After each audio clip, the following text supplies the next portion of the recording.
To carry on the process further, now I would like to invite Mr. Sidharth Luthra, the senior advocate.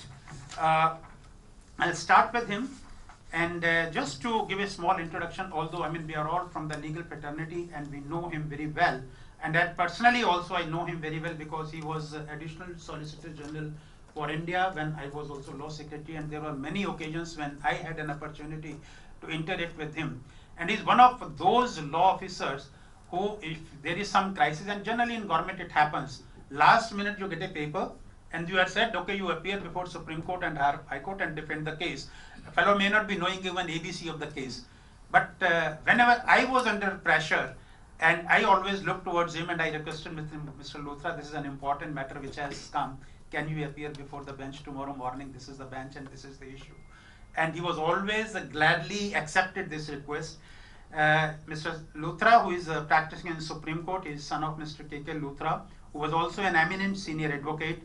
He is one of the top criminal lawyers in the country. He has been practicing law for more than 2 decades. In July 2012, he was appointed as Additional Solicitor General in the Supreme Court, and he has represented union government and various state governments in matters relating to fundamental rights, electoral reforms, criminal law, and policies issues. He specializes in criminal law, white-collar crime, and cyber frauds. He studied law in Delhi University and then did his MPhil in criminology from the University of Cambridge in 1991. Apart from litigation, he also teaches law in India and abroad. And as I said, I think one additional point which I would like to point about him is that he is holding every year a moot court in the name of his father, which is I think one of the most popular moot court where participants are not only from India but from abroad also. And I think the number has exceeded 100 at one time, if I correctly remember, it has exceeded 100. So I don't want to stand between you and the distinguished speakers. May I now invite Mr. Luthra to express his views on the issue or the topic for the day.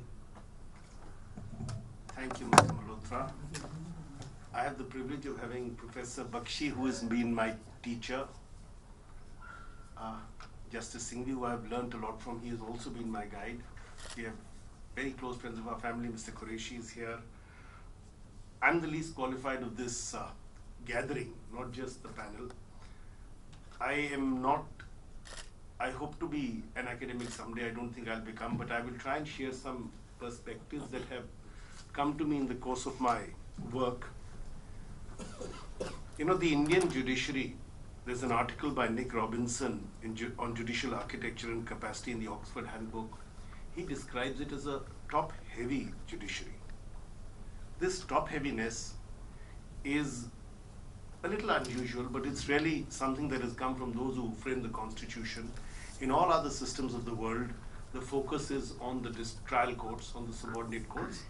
And as you go up the ladder, there is little lesser work. The appellate work, the constitutional work is very less. For example, the US Supreme Court deals with a handful of cases every year. They select out of a handful of cases and deal with them. Of course, this top-heaviness has now been taken to a different level, especially post the late 70s, the emergency era, where the court has now developed into a court which has found itself responsible for the appointment of judges of the High Court and Supreme Court, is looking deeply into issues of policy and governance. It's providing mechanics for redressal of grievance against all issues in society. So there's an appellate side, there's a social activist litigation side, PIL side, there is the judicial review side, and then of course the administrative side of the court, a far cry from what it was perhaps perceived to be a constitutional court with some appellate jurisdiction.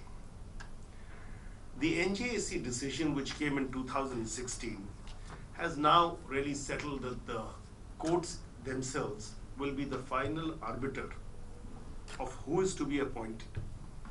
The constitutional amendment, the 99th Amendment, and the NJC Act was struck down, and the views in the earlier second judge's case, third judge's case, were accepted, and the basis was essentially basic structure independence of judiciary.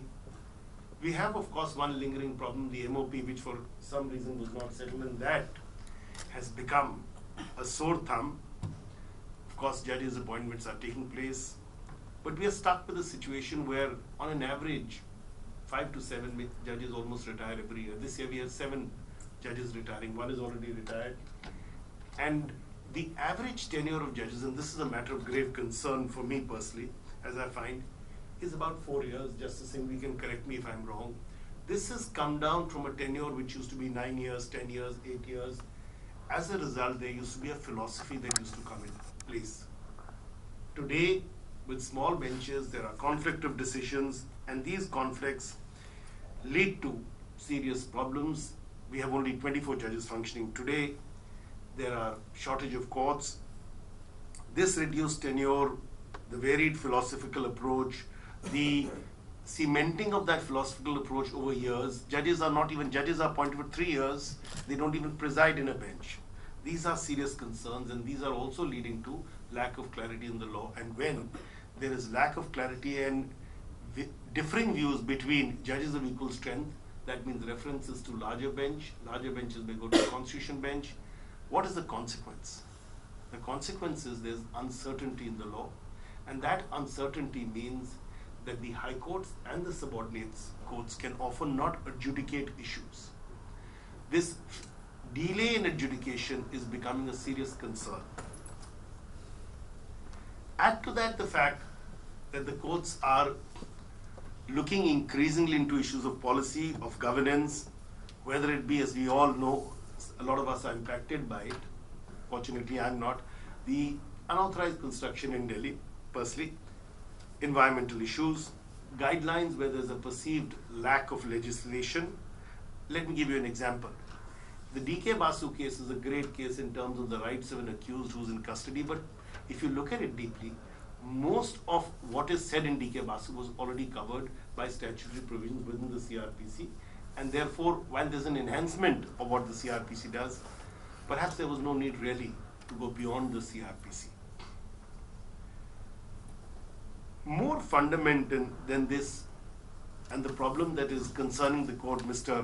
Malhotra and Mr. Haldar said, we have a problem where we have dissension within the court, is the issue on how to regulate the functions of the High Court and the Supreme Court and ensure their independence at the same time. So far as the trial courts are concerned, there's subordinate courts subject to certain service rules, the constitutional framework, and they can be taken, action can be taken against them. But the problem is, how do we deal with the issue around the independence of judiciary? And one of the cases that has come to light recently is that unfortunate incident, and I call it unfortunate with a sense of responsibility, of what happened to a sitting High Court judge when he was sent in on contempt, Justice Karna. You know, if you look at Justice Lokur's decision in the NJAC, I think it's para 756, he says, and I quote, that the Bangalore Principles of Judicial Conduct 2002 would be totally unworkable if the person appointed at the time of selection lacks basic competence and independence. Now, what are these values? The 6 values which are universally accepted are independence amongst the judges, independence, impartiality, integrity, competence, propriety, equality, diligence. If a judge does not have these characteristics, how are we going to expect a system of justice which is going to embody and enhance the constitutional values that we all believe in? But what happens when there's a failure? Now, I must share with you, and I've had the privilege of being a lawyer in 2 of the committees that have dealt with impeachment issues. So the framework that exists today for redressal in the case of an aberration, and we found that tragically in Justice Karnan's case, and I'm not getting into the merits or demerits of it, but it reached a point where 7 judges of the Supreme Court had to sit and acted against him. There was no attempt, perhaps, or no opportunity and no mechanism to deal with what we could term aberrant conduct from the point he was appointed, when he went and took a press conference in his chambers, when he acted perhaps as he did, and which was the acts that were found offensive, there's no mechanism other than impeachment for proven misbehavior under the Constitution, which is Article 124 and 217 of the Constitution. Very, very onerous test. You have to have members of Parliament, 50 from the Rajya Sabha or 100 from the Lok Sabha, who have to move a motion. Once they move a motion, and this motion is moved, it reaches the Speaker or the Vice Chairman or the Vice President, the Chairman of the House, Upper House. It's lodged. A committee is appointed under the 1967 Act. The committee then looks into it. Opportunities are given. What is the consequence of this procedure?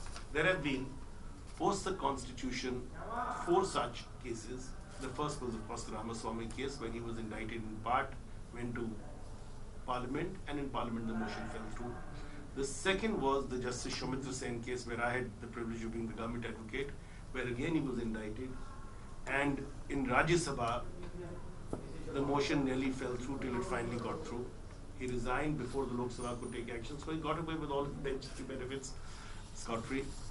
The third was of a judge who resigned before the motion proceedings could be completed. Kolkata.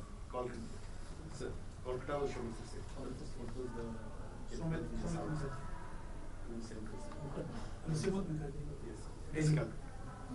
Shomit was not what was the gentleman from the south who was sent to Sikkim.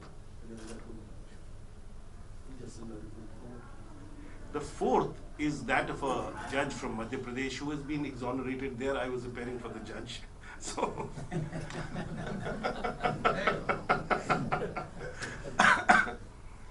but having said that, the process is the punishment. A judge who faces an impeachment, whether he succeeds or if he loses, he's lost in any case, but even if he succeeds, whatever credibility he had is essentially damaged and it is irretrievable. But what happens if the behavior is short of impeachment? The tests of proven misbehavior. It's an old test. We've had that since the 1850s in various legislations, not necessarily for judges, but for government servants. So what do? You have the in-house procedure. The in-house procedure is a matter of inquiring into the conduct. You issue a notice, a committee of judges, Chief Justice of the High Court call them. He's asked. The solution is perhaps transfer, perhaps withdrawing judicial work, and a request to resign. What else? You know, this entire issue of how we need to work. Judges are, after all, members of our society.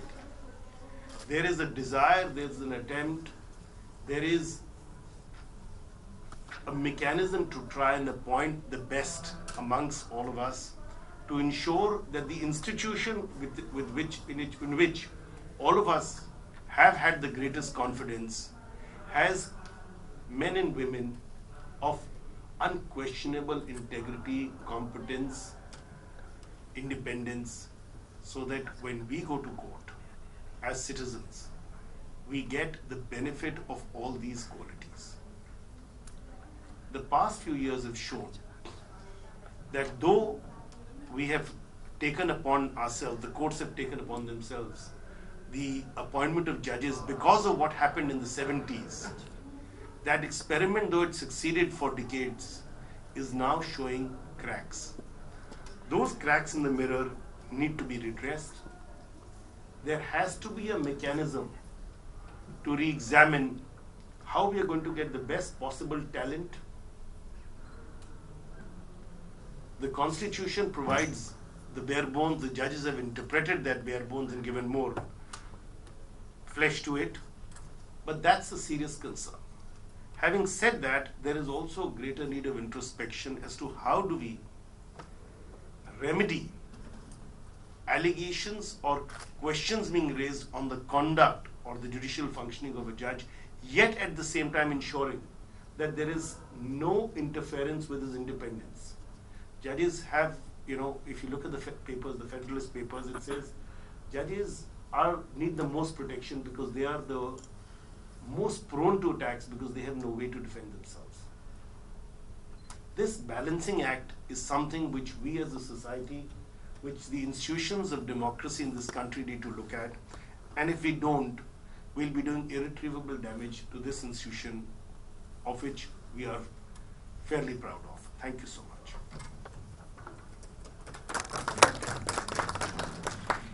Thank you, Mr. Sidharth Luthra, for giving your perspective. I think one point which I would like to highlight here is from the discussion which we had today and the kind of perspective which we have placed before us. The Judicial Standard and Accountability Bill, which is pending for a very long time, of course it lapsed and there is a need to reintroduce it. I think one area which probably need to be considered by the government, and obviously, I mean, so far as the independence of judiciary is concerned, there cannot be two opinions, that it has to be maintained.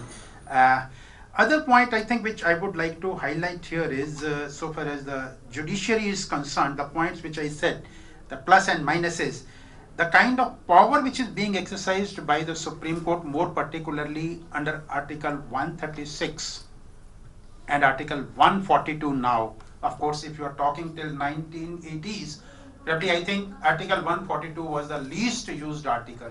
But after 82, a situation has come where now we find that in most of the cases, when somebody says or the counsel argues that this is what the power of the court is, this is what the law is, and the law on this particular aspect is silent, the court always says that we have a power under 142.